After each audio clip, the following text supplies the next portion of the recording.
Hello students, welcome to carbon classes. आज मैं आप लोगों के लिए लेकर आई हूँ अपने क्लास 12 का वही चैप्टर दैट इज इकोसिस्टम, जिसे हम लोग कंटिन्यू कर रहे थे। ओके, इकोसिस्टम चैप्टर में हम लोगों ने उसका बेसिक्स कंप्लीट कर लिया था, जिसमें हम लोगों ने सीखा था कि what is ecosystem and how many types of ecosystems are there in the world. Okay, कई सारे इकोसिस्टम्स के बारे में हमने जाना था। ग्लोबल इकोसिस्टम जाना था, नेचुरल इकोसिस्टम जाना था, आर्टिफिशियल इकोसिस्टम जाना था, and also we have to know about that pond ecosystem को भी मैंने कंप्लीट किया था। ओके, और उसके साथ साथ हम लोग और क्या टर्म्स को सीख लिए थे। हम लोगों ने प्रोडक्टिविटी के बारे में जाना था।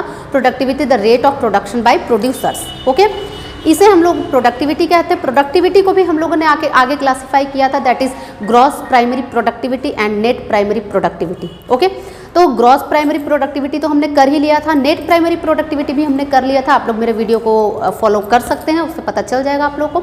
और उसके साथ साथ हम लोग नेक्स्ट टर्म अब करने वाले हैं, that is secondary productivity. Primary productivity तो हमने कर ही लिया था, सेकेंडरी प्रोडक्टिविटी को भी मैंने थोड़ा सा डिस्कस किया था कि क्या होता है secondary productivity. Okay, secondary productivity वो होता है कि जैसे प्राइमरी प्रोडक्टिविटी हो गया ना, प्राइमरी रेट ऑफ प्रोडक्शन हो चुका, उसके बाद उसके ऊपर जो कंज्यूमर्स अपना वर्क करेंगे, कंज्यूमर्स जो उसका अगला प्रोडक्शन करेंगे, उसे हम लोग कहते हैं सेकेंडरी प्रोडक्टिविटी। ओके, मैंने बताया था ये चीज़।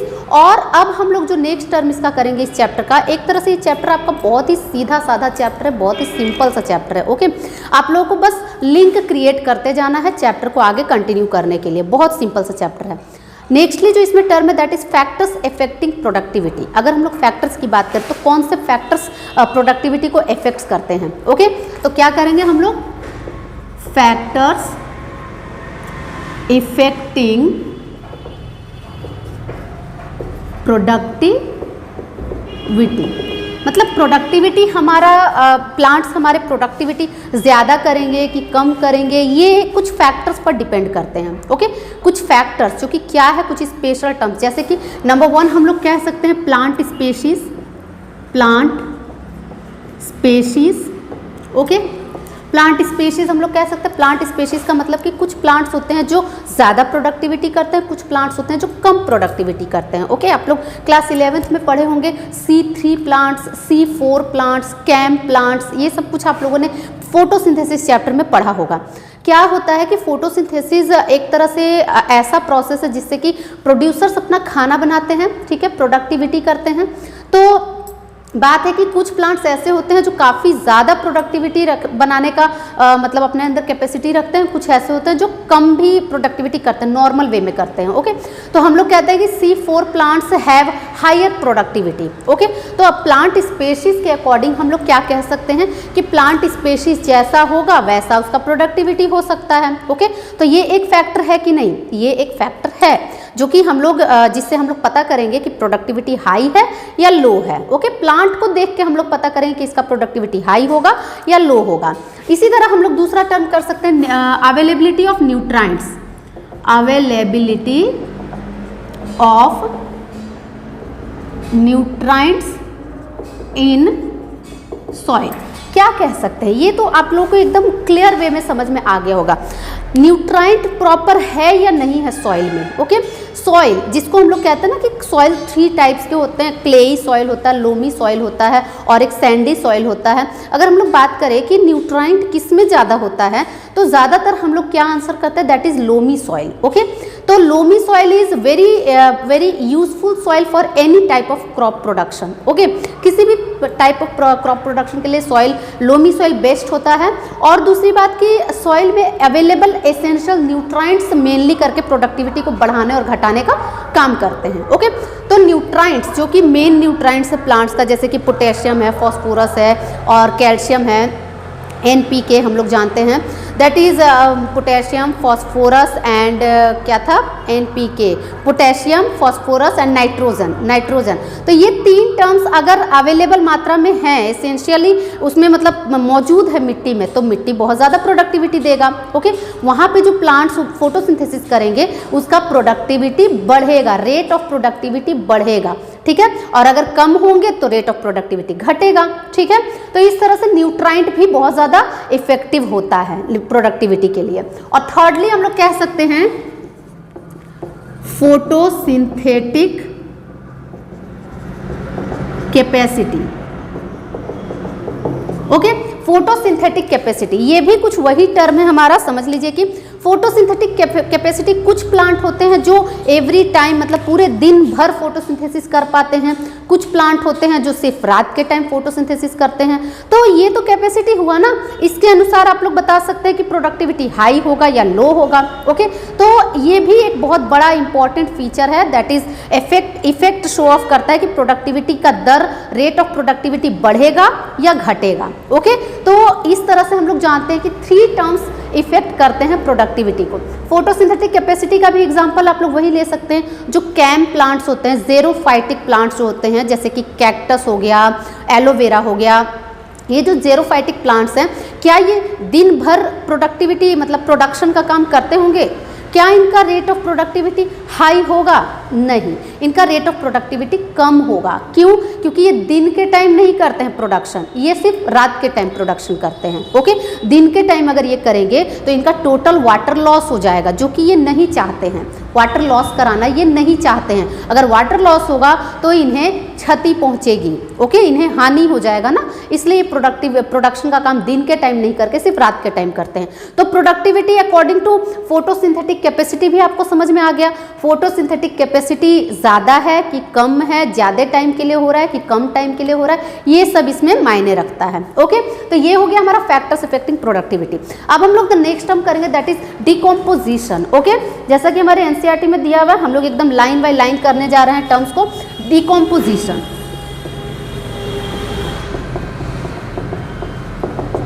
तो डिकम्पोजिशन एक्चुअली में क्या प्रोसेस है, पहले ये आप लोग समझिए। Decomposition is the process in which solid substances are converted into inorganic substances, carbon dioxide and water. Okay, किसमें कन्वर्शन होता है सॉलिड सब्सटेंसेस का? इनऑर्गेनिक सब्सटेंसेस में या वाटर में या कार्बन डाइऑक्साइड में। ओके, 3 फॉर्म्स में उसे बदल दिया जाता है। ठीक है, तो अब बात आती है यहाँ पे कि कैसे बदला जाता होगा। तो इसको बदलने के लिए होता क्या है, डिकम्पोजिशन एक वेरी वेरी इंपॉर्टेंट टर्म है हमारे इकोसिस्टम को मेंटेन रखने के लिए।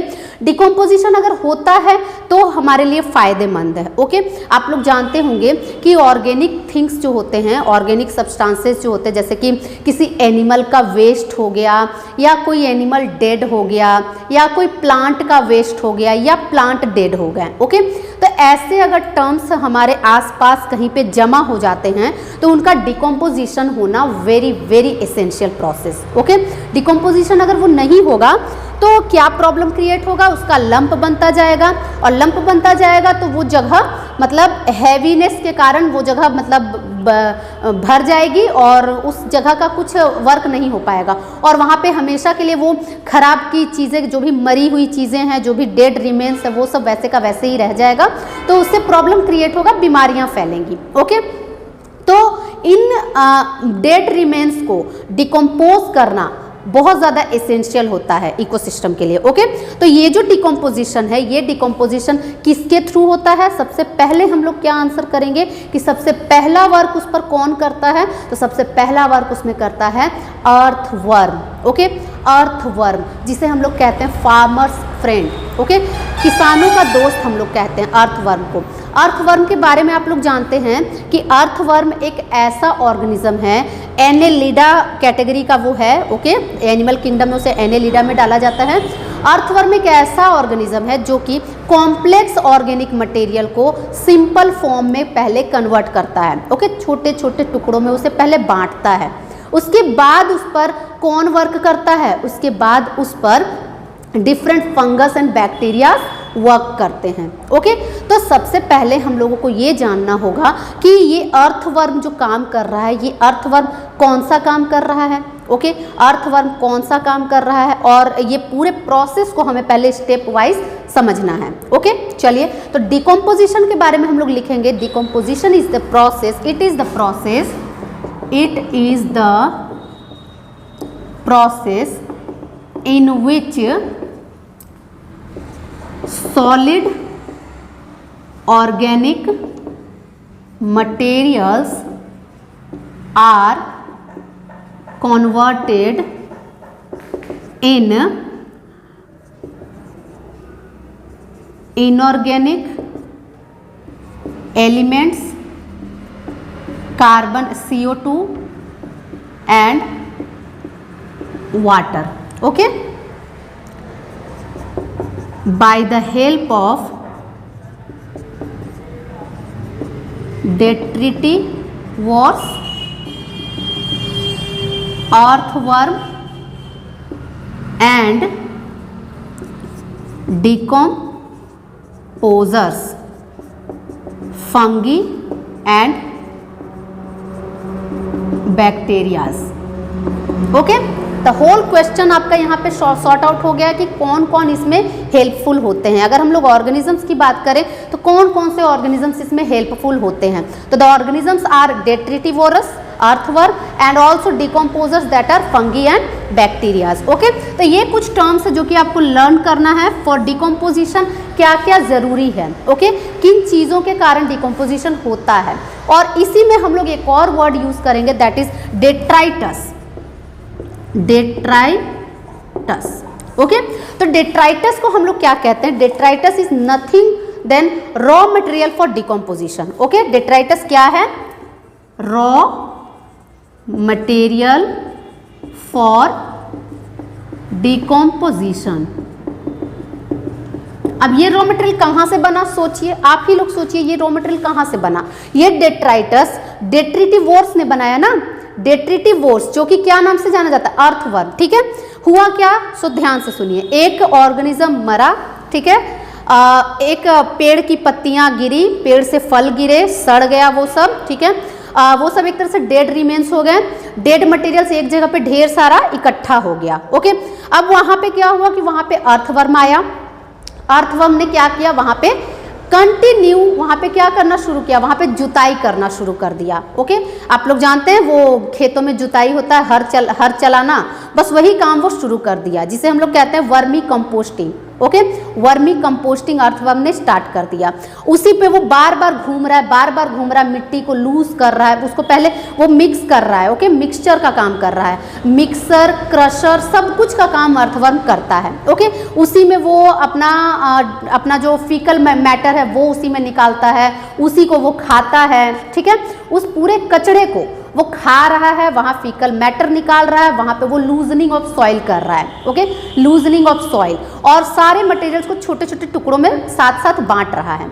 आई बात समझ में. तो सारे मटेरियल्स को वो छोटे छोटे टुकड़ों में जब बांट रहा है तो वो जो टुकड़ा बना वो टुकड़ा ही तो है डेट्राइटस. वही टुकड़ा, वही भाग जो उसने बनाया, जो कन्वर्शन किया, जिसमें along with its faecal matter, उसका फीकल मैटर भी है उसमें, और साथ ही साथ वो जो पूरा मटेरियल जो डेड रिमेन था उसका छोटे छोटे टुकड़ों में उसने बांट दिया. ओके, उसको लूज कर दिया उसने, अर्थवर्म ने. तो अर्थवर्म ने क्या काम किया, अर्थवर्म ने डेट्रीवोर्स का काम किया. ओके, डेट्रीवोर्स का काम किया, और डेट्रीवोर्स उसे ही नाम दिया गया क्योंकि उसी ने ये काम किया, अर्थवर्म ने ये काम किया. ओके, और अर्थवर्म ने क्या बनाया, अर्थवर्म ने डेट्राइटस बनाया. ओके, डेट्राइटस बनाया उसने. तो डेट्राइटस है क्या, रॉ मटेरियल फॉर डिकम्पोजिशन. अब इस डेट्राइटस पे वर्क होगा, अब इस डेट्राइटस पे आगे का प्रोसेस शुरू होगा. क्लियर है. अब देखिए क्या होगा. अब इस डेट्राइटस पर जो अगला वर्क शुरू होगा वो टोटल 5 फेजेस में कंप्लीट होगा. Okay, 5 phases. 5 फेजेस. क्या क्या फेजेस है, चलिए हम लोग यहाँ पे करते हैं. नंबर 1 हो जाएगा फ्रेगमेंटेशन, नंबर 2 हो जाएगा लीचिंग, नंबर 3 हो जाएगा कैटाबॉलिज्म, नंबर 4 हो जाएगा humification and the last one is mineralization. Okay, अब इन सारे टर्म्स को आप लोग समझिए. The very important topic for this chapter. Okay, क्या है 5 फेजेस. अब इस डेट्राइटस के ऊपर वर्क स्टार्ट हो जाएगा. ओके, अब इस डेट्राइटस के ऊपर जो वर्क स्टार्ट होगा इसमें क्या है, इसमें हम लोग क्या कहेंगे. सबसे पहला जो मैंने लिखा फ्रेगमेंटेशन, एक्चुअली में ये फ्रेगमेंटेशन जो टर्म होगा ना, ये कौन करेगा, ये करेगा डेट्रिटिवोर्स. ओके, अर्थवर्म करेगा इसके ऊपर काम. अर्थवर्म ही उसे किस में कन्वर्ट करेगा, द होल डेड रिमेन्स को वो किस में कन्वर्ट करेगा, डेट्राइटस में कन्वर्ट करेगा. इसी को हम लोग कहते हैं फ्रेगमेंटेशन. इस प्रोसेस को the complex dead remains converted into small pieces by detritive force. Okay, detritive force. This process is called fragmentation. जो छोटे टुकड़ों में बांटा ना उसे ही हम लोगों ने फ्रेगमेंटेशन कहा. इस पूरे प्रोसेस को हमने जहाँ से स्टार्ट किया था वहीं से तो हम लोग एंड करेंगे ना. ठीक है, तो फर्स्ट प्रोसेस जो हुआ, इसका जो फर्स्ट फेज हुआ उसे हम लोगों ने फ्रेगमेंटेशन कहा. ठीक है, जब फ्रेगमेंटेशन हुआ तो वहाँ पे छोटे टुकड़ों में वो बट गया, सारा ऑर्गेनिक मटेरियल छोटे टुकड़ों में बट गया. अब छोटे टुकड़ों में जब वो बटा तो उसे हम लोगों ने फ्रेगमेंटेशन कहा. ठीक है, और फ्रेगमेंटेशन के बाद वो बन क्या गया, वो डिट्राइटस बन गया. ओके, अब उसमें से क्या होगा, अब उसमें से जो लिक्विड मैटर होगा ना, वो लिक्विड मैटर सॉइल एब्जॉर्ब कर लेगा. आई बात समझ में, लिक्विड मैटर को सॉइल एब्जॉर्ब कर लेगा. तो इस प्रोसेस को हम लोग कहेंगे लीचिंग. लीच क्या होता है, लीच जोंक होता है. जोंक का काम क्या होता है, एब्जॉर्प्शन का. ओके, तो leaching process is nothing. Leaching क्या है, absorption of liquid matter of dead remain by soil. Okay, soil के थ्रू एब्जॉर्प्शन कर लिया गया. ओके, डेड रिमेन के जो लिक्विड मैटर था उसको एब्जॉर्ब कर लिया गया. इस प्रोसेस को हमने कहा लीचिंग. ओके, अब जब थर्ड वन हम लोग कैटाबॉलिज्म की ओर जाएंगे तब क्या होगा. अब देखिए, डेड रिमेन में से लिक्विड को तो एब्जॉर्ब कर लिया गया. अब बाकी का जो मैटर बचा उस पर क्या होगा, उस पर अब फंगस और जो भी हमने कहा बैक्टीरियाज, वो उस पर अब वर्क करेंगे. ओके, अब क्या करेंगे, fungus plus bacterias works as respiration. और रेस्पिरेशन को हम लोग जानते हैं कि वो एक कैटाबॉलिक प्रोसेस है. उसमें क्या होता है कि ब्रेक डाउन का काम होता है. Okay, respiration is a catabolic process जिसमें कार्बन डाइऑक्साइड रिलीज होता है.